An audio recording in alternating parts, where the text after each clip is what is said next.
Greetings and welcome to my channel's 5th anniversary video.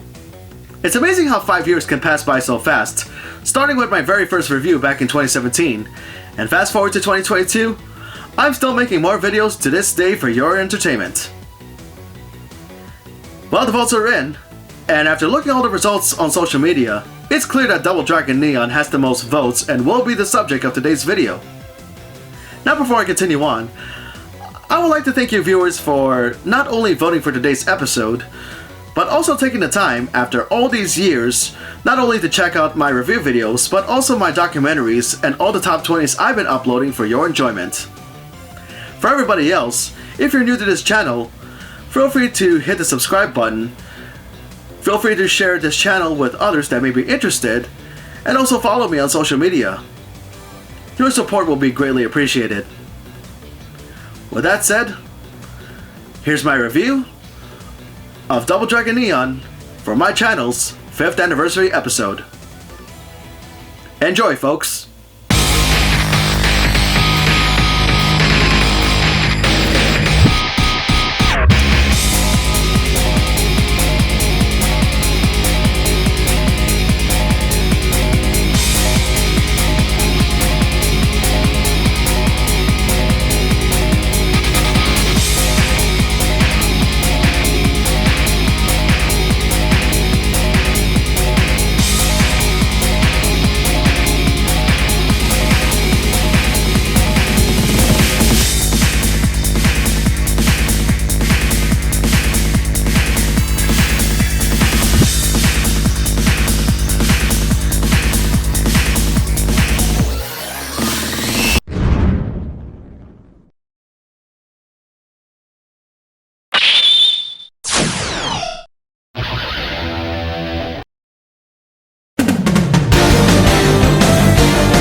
Double Dragon. Created by Technos Japan in 1987, it is one of the most iconic brawlers of the late 80s and a series that jump-started the golden age of brawlers, as it was the first of its kind to incorporate a two-player simultaneous gameplay, with players controlling the protagonists, Billy and Jimmy Lee, who would set out to rescue the damsel in distress Marion from the Shadow Warriors gang.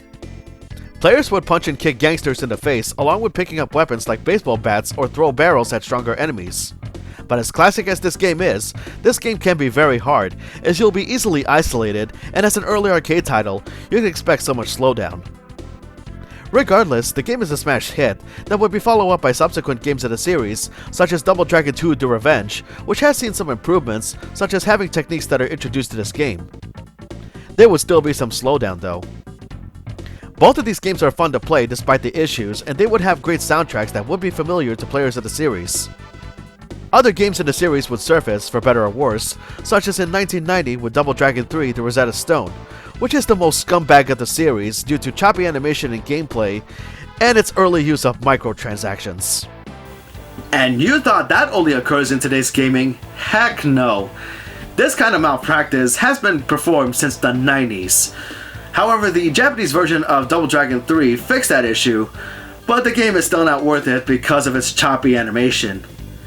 And don't even get me started on the Genesis and NES ports of Double Dragon 3. Super Double Dragon would then be released in 1992 for the SNES and was considered the fourth game in the mythos until 2017. It's a fun game to play, seeing the game going back to its roots, but with a game series success, there would be some unnecessary media that would follow. In this case, this really dumb 1993 cartoon show, which has the Lee brothers all roided out for no reason at all, and they power themselves up with mystical swords which never happened in the game. Then in 1994, a fighting game based on the cartoon called Double Dragon 5 The Shadow Falls came, and it sucked really hard. and Leland Interactive Media, who developed the game, would slap in the number 5 into the title as if it's a follow-up to the mythos. In that same year, a stupid live-action film of Double Dragon was made, in which a mystical medallion is involved. Alyssa Milano plays a version of Marion who is tougher than the brothers themselves, and Jimmy is being played by the chairman of Iron Chef America. I don't think I need to go further with this film, as you can find reviews of it in the web. Though admittedly, there is one particular scene in the film that got me laughing back in the day.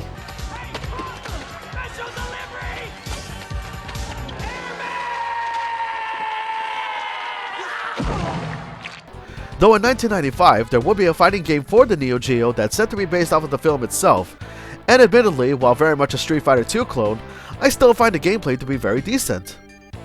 It wouldn't be until 2012 when WayForward, the creators of the Shantae series, would make a new game in the series called Double Dragon Neon, after one of Technos Japan's original staff members, Yoshihisa Kishimoto, was consulted when the game was being made. Of course, it wasn't the first time Double Dragon has been outsourced to be developed by a Western dev team, as Double Dragon 3 was the first to do so, but WayForward knew what they were doing, and making sure that the game does maintain its roots while also having a different spin on the atmosphere. I'm playing the game with the PS3, and the game is also available on the Xbox 360, which is also backwards compatible with the Xbox One and Series consoles, and more recently on the Switch. So let's press start and proceed with the review. First off, let's begin with the music.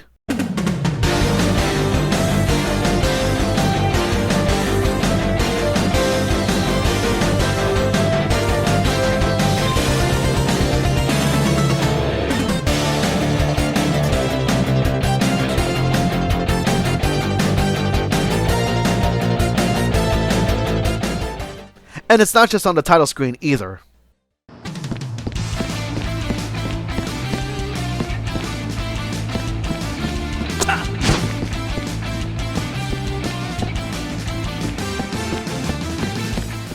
Such nostalgia. When it comes to WayForward, they always deliver on the audio, and they would continue to do so for the soundtrack of DuckTales Remastered the following year. The game itself serves as a reboot, although the only thing reboot about Neon will be the very first stage in which the Shadow Warriors gang would abduct Marion from the start of the game, all the way to the end of the stage where enemies can drop down the pit after a moving conveyor belt, which is a nod to the NES version of the first game, and later stages after that has the Lee brothers flying into space in a rocket-powered pagoda, facing a pun-loving Skeletor ripoff, then later make a crash landing to Japan, eventually be captured in one stage that is called Some Kind of Lab. This game is weird. You could say that Double Dragon Neon is more of a parody of itself. I mean, when the Lee brothers commented on Marion's abduction... Marion? Oh man, not this again. It's like they're aware of how cliche it is. The aesthetics of the game is heavily inspired by 80s pop culture, such as the dialogue being spoken, ranging from the Lee brothers sounding like surfer dudes, to the game's antagonist, Skullmageddon, having Skeletor mannerisms. Time to make a marrow escape!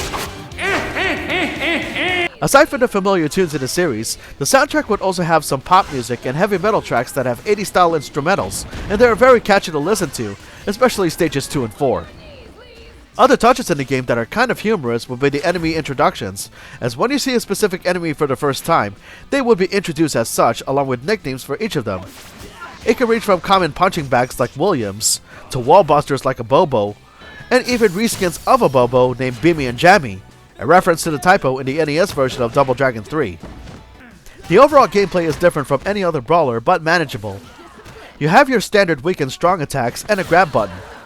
However, in this game, the grab button can only be used to pick up or throw weapons, or grab enemies that are stunned, with the only enemies that are exceptions being these gyroscopic jerks called hover bizzles, as you don't need to stun them. Just a simple grab is enough to destroy them. You also have a duck button in which you can dodge some attacks from enemies, and by successfully ducking an attack, you'll gain a gleam and start glowing, temporarily giving you double damage output.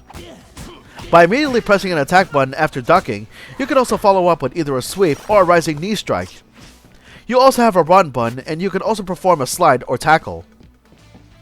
When playing in 2 players, both brothers can utilize giving themselves high fives, and it works in 3 different ways. You can either even out some HP, have both brothers gain some gleam, or troll the other player to lose some HP, and whenever one brother goes down, the other has about a few seconds to revitalize him before he loses a life, unless they are both defeated together. By immediately pressing an attack button after ducking, you can also follow up with either a sweep or a rising knee strike. You also have a run button, and you can also perform a slide or tackle. When playing in 2 players, both brothers can utilize giving themselves high fives, and it works in 3 different ways. You can either even out some HP, have both brothers gain some gleam, or troll the other player to lose some life, unless they are both defeated together. The game plays on 2.5D using 3D graphics rendered with polygon-based models and 3D graphics on the buildings, while keeping the gameplay strictly on the 2D plane, and the overall aesthetics are very colorful than any other game in the series. I should also mention that in the PS3 and 360 versions, co-op is only local, while in the PC version, it can be played online. I'm not sure if the Switch version's co-op is local, so you're more than welcome to leave comments on that. You may have also noticed some of the items that you can collect in the game. You can restore HP by collecting soda, especially the Crystal Pepsi parody variety for full HP, some cold hard cash, and some cassette tapes. These cassette tapes can help strengthen the brothers and turn the tide in their favor. Each brother can equip one mixtape of each type, stands for attributes, and Sosetsits, which allows them to perform a special move associated with the equipped mixtape. Mixtapes can be collected from defeated enemies, and with collected cash, you can buy some mixtapes from general stores that you can find in the game, whether it's on plain sight or destroying a suspicious crate. Collecting or buying the same kind of tape will increase the potency of that mixtape. Each mixtape will start off with a level cap of 10, but you can increase its capacity by spending mithril to a tapesmith, yeah, don't ask, and there's only 2 in the entire game, but they're in plain sight as the shop is conveniently labeled. Also, each general store sells certain mixtapes, so if you know what you want, you can revisit some stages until you have enough cash and mithril to spend. As you can only equip one Sosetsits mixtape at a time, each of them possess a different special attack, which drains your lightning meter below your HP meter when executing them. It can range from fireballs, to the familiar spin kick, or the Dragon Swarm, which is a screen nuke. Dragon Kid, lend us prowess.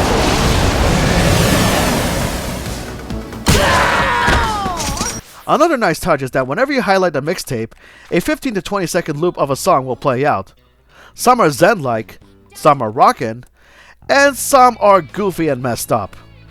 Speaking of messed up, this game has an assortment of colorful villains. Aside from standard goons like Williams, the whip-wielding Linda Lash, a Bobo, or the Hover Bizzles, you'll also encounter teleporting geishas that throw fans, to kunoichis with high resistance to down attacks, to enemies with jetpacks, and even hopping Zhengshe, whose heads you can throw as projectiles. The bosses in the game are downright wacky, ranging from the aforementioned Skullmageddon, to a parody of a certain super fighting robot, to both a chopper and a ginormous tank, both given nicknames to make themselves stand out and be taken seriously. Need I say more? These guys do put up a fight if you're playing the game for the first time, but once you take the time to grind for the necessary mixtapes and mithril, these guys won't stand a chance, though it's better to practice on the game's dodge mechanics if you want to stay alive and take advantage using Gleam, especially on later difficulties once you unlock them. Overall, Double Dragon Neon is a very solid title.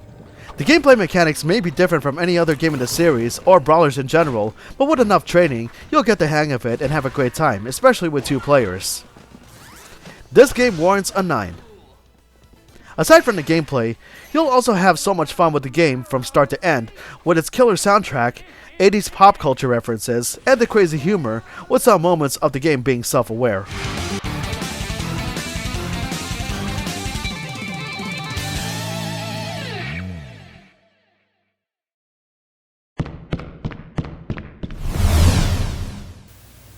From my experience, you'll definitely have a great time with Double Dragon Neon, as the game is very easy to pick up and play. But as far as future Double Dragon installments go, Double Dragon 4, I might check that out eventually. I've been told some mixed feelings about it though, but I'll have to play it for myself to give it an opinion real soon. However, there's one Double Dragon game I will not cover for this channel, and it's better to just find somebody's review of it, and that would be the garbage game, which is Double Dragon 2 Wander of the Dragons on Xbox 360. Just watch somebody else's review of it and you'll see what I mean. Anyway, I hope your viewers enjoyed today's episode. Again, thank you for voting for it. And if you find this episode interesting, as well as other content in my channel, again, feel free to hit the subscribe button, share this channel with others that may be interested, and also follow me on social media. Again, your support for the channel will be greatly appreciated. So what's next for me for this channel? Well, given how Double Dragon Neon is the one with the most votes, up next in the Chronicles, we'll be looking at its second place, which is the ultra-violent Shadow of Rome for the PlayStation 2.